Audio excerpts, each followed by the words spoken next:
following program was produced by the United States Courts.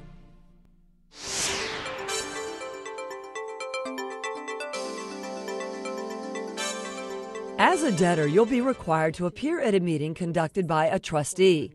This meeting is called a meeting of creditors, but some people call it a 341 meeting because it is required by Section 341 of the Bankruptcy Code.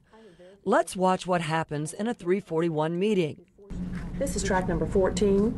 This is the Section 341 meeting of creditors for Rosario Lopez, case number 0751316-CPM. My name is Carolyn Cheney, Chapter 7 trustee. The debtor is present. And I have verified her certificate of credit counseling. One creditor is present through counsel. Who do you represent, sir? My name is Tim Sierra, and I represent City One Credit Union. Thank you.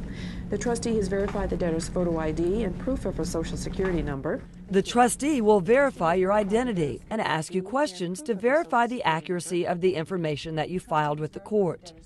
The trustee may also ask you questions about your most recent tax return, which you must give the trustee in advance of the meeting. Creditors are given the opportunity to ask questions about your income, property, and debts. Secured creditors may wish to ask about the status of property securing their debt and whether you intend to keep the property, and if so, how you intend to pay for it.